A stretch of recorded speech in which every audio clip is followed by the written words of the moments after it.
ঘুগনি তো অনেকভাবেই খেয়েছেন, চলুন আজ আমি আমার মতো করে আপনাদের সামনে একটু ঘুগনির রেসিপি তুলে ধরবো। তো আজ করব আমি ডিম দিয়ে ঘুগনি।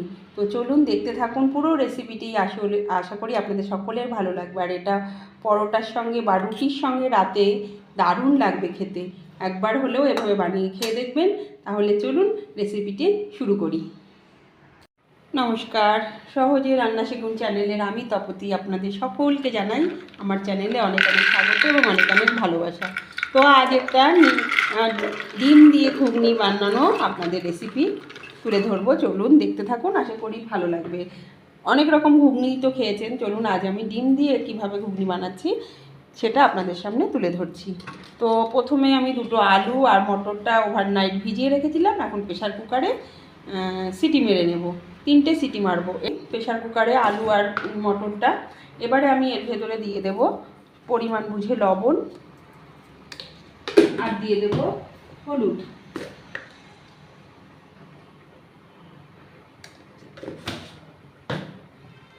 দিয়ে দেব একটু তেল, সর্ষের তেল।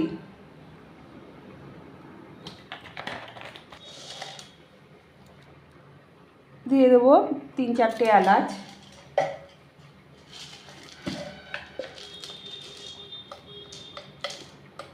দিয়ে দেবো 4টে লবঙ্গ, 4টে গোলমরিচ। দিয়ে দেবো একটু শুকনো লঙ্কা। দিয়ে দেবো একটু তেজপাতা। এবার দিয়ে দেবো 1 ইঞ্চি মতো আদা থেতো আর 5-6 কোয়া রসুন থেতো করে। এবার এটা জল দিয়ে 3টে সিটি মেরে নেব। এবারে ঢাকনাটা আটকে দিচ্ছি।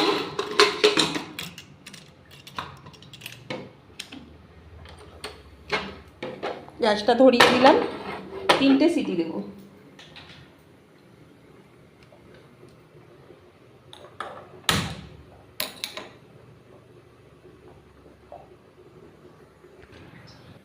মশলা হিসেবে নিয়েছি আবার আমি আদা, পেঁয়াজ, রসুন, একটা টমেটো আর কাঁচা লঙ্কা, শুকনো লঙ্কা।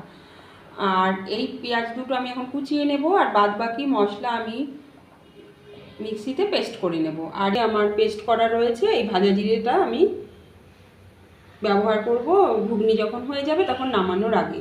আপনাদের এটা না থাকলে আপনারা একটু জিরে ভেজে গুঁড়ো করে রেখে দেবেন। প্রেশারটা ঠান্ডা হয়ে গেছে, আমি এবারে প্রেশারটা ঢাকনাটা খুলে নেব।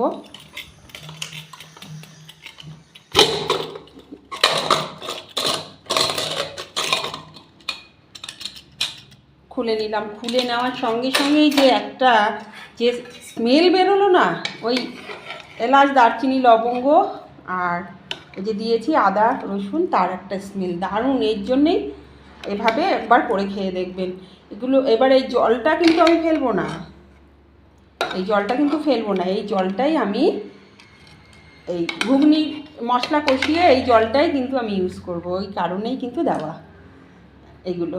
এটা খেতে দারুণ লাগে, আলুটার ভেতরেও সুন্দর ঢুকে যায় স্মেলটা, আবার মটরের ভেতরেও কিন্তু খুব সুন্দরভাবে স্মেলটা ঢুকে যায়। আর মটরগুলো সেদ্ধ হয়েছে দেখুন একবার, 3টে সিটি দিয়েছে, দেখুন কি সুন্দর সেদ্ধ হয়েছে। প্রেশার থেকে বের করার পরে একটা ফুটো কিছুতে থালা বা ঝুড়িতে আপনারা জলটা ঝরাতে দিয়ে দেবেন। এবার আলুটা আস্তে আস্তে ছুলে কেটে নেব, আর এইদিকে এই যে জলটা কিন্তু রেখে দিয়েছি, এই জলটাই দেব। আর আমার কড়াই বসিয়ে দিয়েছি, কড়াইটা গরম হবে। আর এইদিকে আমি দেখুন এই যে মশলাটা কিন্তু এভাবে পেস্ট করে নিয়ে চলে এসেছি।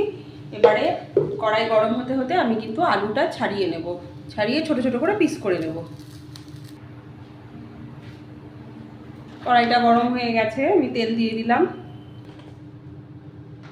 কড়াইটা গরম হয়ে গেছে, এবার আমি ফোড়ন দিয়ে দিলাম তেজপাতা, শুকনো লঙ্কা আর গোটা জিরে।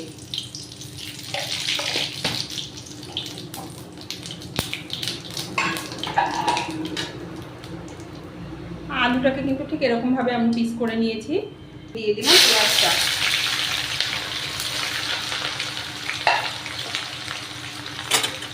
পেঁয়াজটা ভালো করে ভেজে নেব।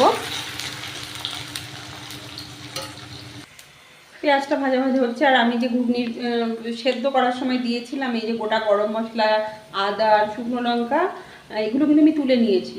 এগুলো কিন্তু এখন মশলার সঙ্গে কষিয়ে নেব না, তাহলে প্রচণ্ড ঝাঁঝ হয়ে যাবে আর প্রচুর ঝালও হয়ে যাবে, এর জন্য তুলে নিলাম।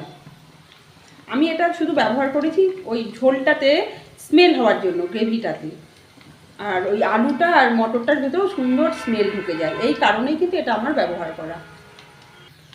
পেঁয়াজটা সুন্দর ভাজা ভাজা হয়ে গেছে, এবার আমি এই যে মশলাটা দিয়ে দিলাম, ভালো করে কষিয়ে নেব। এর ভেতরে একটু জল মিশিয়েছি, গরম জল। এবার ভালো করে মশলাটা কষিয়ে নেব। এখন আমি দিয়ে দেবো লবণ আর হলুদ।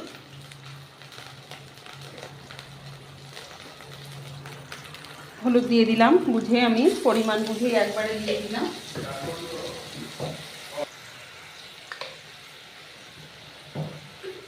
ভালো করে মশলাটাকে এবার আমি কষিয়ে নেব।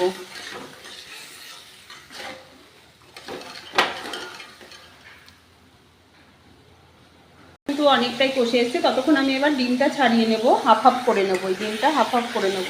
আর মশলাটা দেখুন তেল ছেড়ে দিয়েছে, অনেকটাই কিন্তু কষে গেছে, আর একটু কষবে। মশলাটা খুব সুন্দর কষে গেছে, এবার আমি এই আলুগুলো দিয়ে দেবো।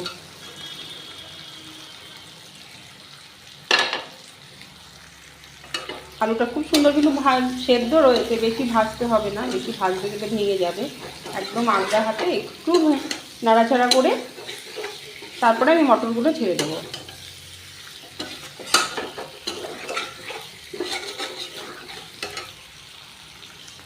মিশিয়ে নিয়েছি আলুর সঙ্গে মশলা, এবার আমি মটরগুলো দিয়ে দিচ্ছি। দিয়ে একটু সামান্য নাড়া দিয়ে আমি জলটা দিয়ে দেবো। একটু এভাবে আলগা হাতে কিন্তু, যাতে আলুটা ভেঙে না যায়।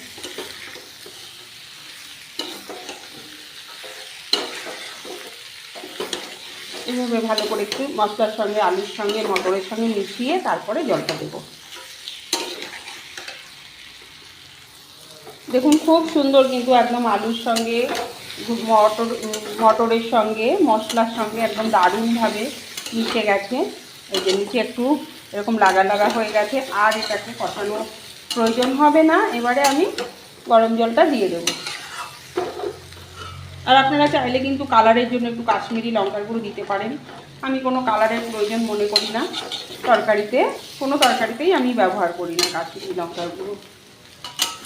তো এই যে হয়ে গেল। এবার চলুন আমি এই জলটা গ্রেভির জন্য রেখেছিলাম, এটা দিয়ে দিলাম।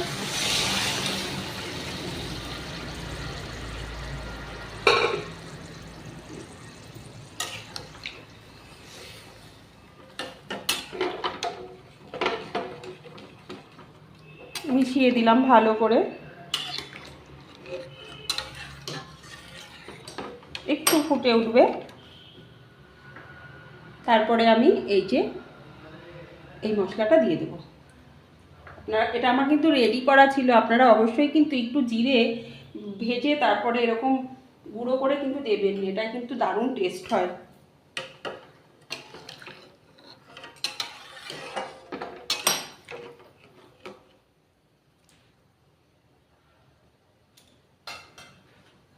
এই মশলাটার মধ্যে একটু জিরে, শুকনো খোলায় আমি একটু জিরে, দুটো এলাচ, দুটো লবঙ্গ আর একটু দারচিনি একসাথে ভেজে নিয়েছিলাম। ভেজে এই যে এরকমভাবে পেস্ট করে রেখেছি, এটা কিন্তু দিতেই হবে, এটা না দিলে কিন্তু ঝোলের টেস্ট হবে না। এটা আপনারা অবশ্যই কিন্তু করে, আমার রেডি করা ছিল, তাই আমি আর আজকে করে দেখাইনি, আপনাদের মুখে বলে দিলাম ওই কারণে। ঝোলটা সুন্দর ফুটে গেছে, এবার আমি এই মশলাটা দিয়ে দিচ্ছি।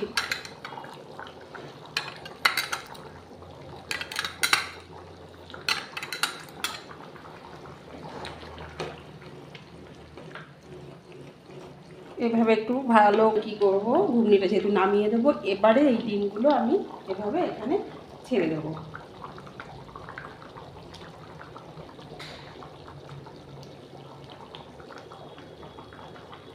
এভাবে দিয়ে দিন বসিয়ে।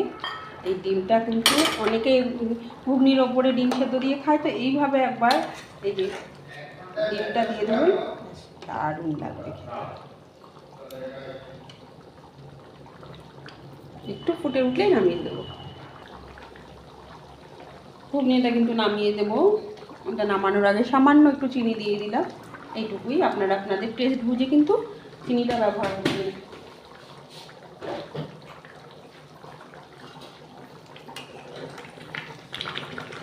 একদম হয়ে গেছে আমার ঘুগনি। তো কেমন লাগলো রেসিপিটি অবশ্যই কিন্তু কমেন্ট করে জানাবেন। আর ভালো লাগলে আমার চ্যানেলটি আপনারা সাবস্ক্রাইব করে রাখবেন, আর সকলকে দেখার সুযোগ করে দেওয়ার জন্য একটু শেয়ার করে দেবেন। ভালো লাগে। সকলে খুব ভালো থাকবেন, সুস্থ থাকবেন, সাবধানে থাকবেন। আবার আগামীকাল নতুন কিছু নিয়ে আপনাদের সকলের সামনে আমি হাজির হয়ে যাব। এতক্ষণ ধৈর্য ধরে যারা ভিডিওটি দেখেছেন সকলকে জানাই অসংখ্য ধন্যবাদ। আর এভাবে অন্তত একবার হলেও আপনারা এই ডিম দিয়ে ঘুগনিটা বানিয়ে খেয়ে আমাকে কমেন্ট করে বলবেন। নমস্কার।